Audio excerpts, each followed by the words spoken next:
He said it was our money, until I tried to leave.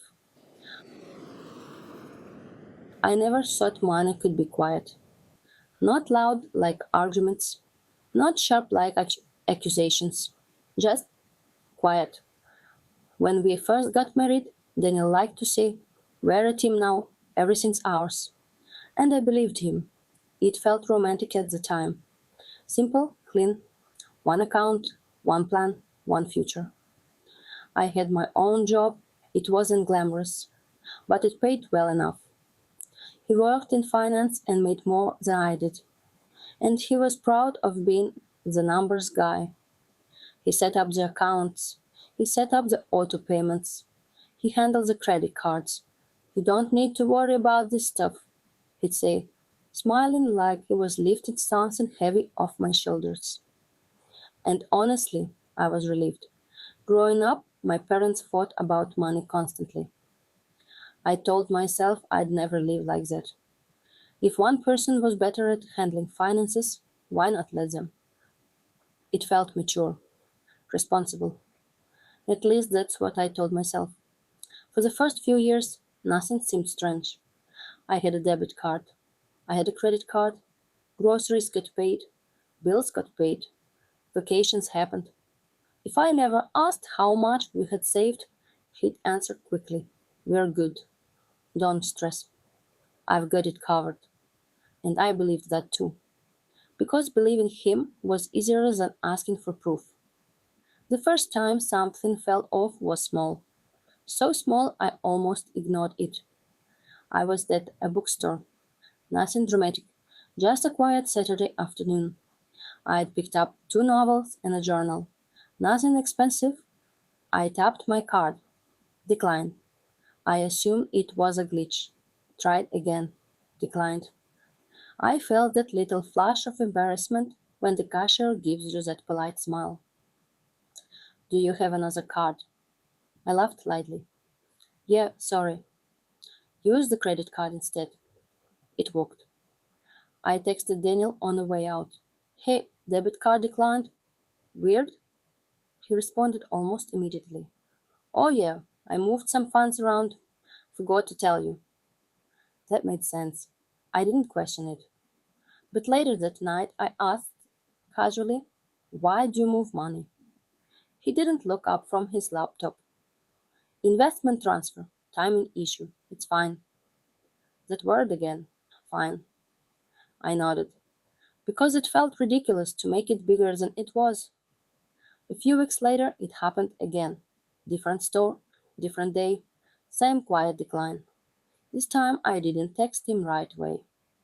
I opened the banking app instead. And that's when I realized something strange. I couldn't see the savings account anymore. There used to be 3 visible accounts. Now there were 2. I stared at the screen, thinking maybe the app had updated. That night I brought it up gently. "Hey, I don't see the savings account on the app anymore." He paused for half a second. Not long enough for most people to notice. Long enough for me. "Oh, I consolidated it. Better interest rate, it's still ours." Still ours. He said it so smoothly, like the words were rehearsed. "Can I see it?" I asked, trying to sound casual. He smiled. "Why? You don't trust me?" And there it was. Not anger, not yelling. Just that subtle shift. Like I'd stepped onto thin ice without realizing. "I do," I said quickly. "I was just curious." He closed his laptop. "Babe, I handle this so you don't have to stress." That's the deal. The deal. I didn't remember agreeing to a deal, but I let it go. Because nothing was technically wrong. Bills were paid, rent was paid, dinner was warm. Everything looked normal from the outside. And sometimes that's the hardest part. When something feels off, but you can't point to anything broken. Months passed. Small things accumulated. Transfers I didn't remember approving. Alerts I never received. Passwords changed for security. Whenever I asked questions, The answer was always the same tone: calm, measured, slightly amused. You worry too much. I'm protecting our future. It's all for us. And I wanted to be the kind of wife who didn't micromanage. So I swallowed the unease until the day I needed cash. Not for anything dramatic, I decided to look at the apartment just to see. We hadn't been fighting, not exactly, but something in the air had shifted over the past year. Conversations shorter, smiles thinner, decisions made without me. I didn't even know why I was browsing listings. Maybe I just wanted to know I could. The leasing office required a small application fee. I transferred money to my checking account, or tried to. Transaction failed.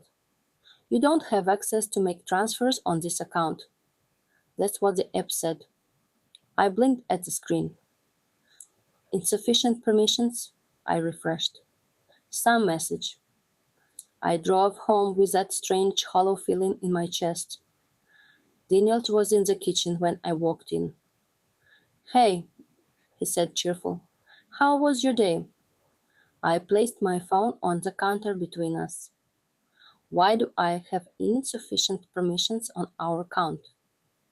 He didn't answer immediately. He dried his hands slowly. Then he looked at the screen. Oh, yeah, I changed the account structure. It's cleaner this way. Cleaner? You have access to spending. I handle transfers. The words landed softly, but they landed hard. Since when? Recently. You didn't tell me. I didn't think it was a big deal. There it was again. Not a big deal. I felt something settle into place in my mind. Not panic, not rage, just clarity. This wasn't about efficiency, this was about control. But I still wasn't ready to say that out loud. So instead, I asked one simple question: what if I needed access? He smiled. You don't. And for the first time in our marriage, I realized something terrifying. He wasn't joking. Part 2. The account that wasn't mine. That night I couldn't sleep. Not because of the argument. There hadn't been one. Daniel went to bed like nothing had happened, kissed my forehead, turned off the light, breathing steady within minutes, but I lay there staring at the ceiling, replaying one sentence over and over. You don't. No, what if I needed access? You don't. It wasn't the words, it was the certainty behind them, as if my independence was theoretical, optional, decorative. The next morning I did something small. I checked my pay stub. I knew my salary. I knew roughly what I should be seeing deposited. But for the first time, I compared numbers carefully. And that's when I noticed it. My paycheck wasn't going into a joint account first. It was being routed through an account I couldn't see. Before landing in checking, I stared at the routing number like it was a foreign language. When I asked him about it that evening, he didn't hesitate. That's just the holding account. For what? Taxes, investments, optimization? Why can't I see it? You don't need to. Again, calm, reasonable, unmovable. I started paying attention in ways I hadn't before. I requested full statements from the bank, not summaries, full breakdowns. The woman on the phone asked, are you a joint account holder? Yes. There was a pause. Mom, you're not listed as a joint owner on this account. You're listed as an authorized signer. Authorized signer, not a joint owner. I felt the air leave my lungs. Are you sure? Yes. I thanked her, hung up, sat in my car for 15 minutes without moving. Authorized user. That meant he could remove me anytime. That meant the savings account was never legally mine. That meant every time he said ours, he meant something different. When I confronted him, I didn't yell. I didn't accuse. I just laid the printed statements on the table. You're not listed as primary because it's easier for tax purposes, he said smoothly. It's administrative. Why didn't you tell me? He leaned back in his chair. Because you don't like dealing with this stuff. That doesn't mean I shouldn't know. He sighed, not angry, just tired. This is why I handle it. You get emotional about numbers. Emotional. I stared at him. I make money too. And it's going toward our future. Our. The word had started to feel hollow. That night I did something he didn't expect. I opened my own account. Different bank, different app, different login. It felt almost rebellious. Not dramatic, just mine. I rerouted my direct deposit the next morning. I didn't tell him, not yet. 2 weeks passed before he noticed then. He came into the living room holding his phone. Why is your paycheck missing? Missing.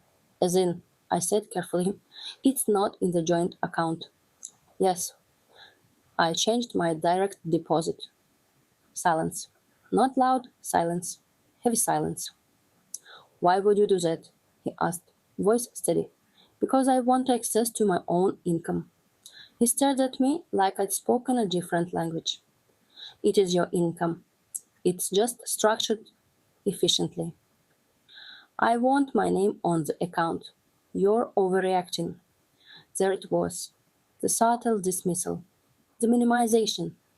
The suggestion that my desire for autonomy was irrational. I called the bank, I said quietly. That's when his expression shifted. Not anger. Something tighter. You what? I called the bank. I am an authorized user, not a primary holder. It's paperwork. It's power. The word slipped out before I could soften it. Power. He stood up. Yet you think I'm controlling you. I didn't answer immediately. Because the truth was, I didn't know when it had started. I didn't know if it had been intentional. But I knew how it felt. Like every financial door in our life had a lock. And I didn't have the key. You said it was our money, I said carefully. It is. And then why can you block me from it? His jaw tightened. I would never block you. I thought about the debit card, the insufficient permissions, the accounts I couldn't see. You already have. That was the first real crack. Not yelling, not threats, just the realization that the narrative I'd believed, the one about teamwork and protection, didn't match the structure underneath it. Over the next month, things changed. He started asking where my money was going. Why do you need a separate account? Are you planning something? Is this about living? Living. That word hung between us. I hadn't said it, but he had. And suddenly everything made sense. The restricted access, the consolidation, the optimization. It wasn't about efficiency. It was about ensuring that if I ever decided to walk away, I couldn't. But he'd miscalculated one thing. Control works best when the other person doesn't notice. The moment they do, it starts to unravel. 3 months later, I had enough saved for a deposit. This time, when I applied for an apartment, the card didn't decline. And when I signed the lease, no one needed to approve the transfer. The night I told him I was moving out, he said the same thing he'd said years ago. Everything I did was for us. Maybe he believed that. Maybe he thought structure meant safety. But safety without access is just a cage with clean paperwork. When I walked out with my suitcase, my bank account didn't freeze. My card didn't decline. No permissions were revoked. Because for the first time, my money was actually mine. And that's when I understood something I wish I'd realized sooner. It's not about how much is in the account. It's about whose name is on it. and whether you can live without asking.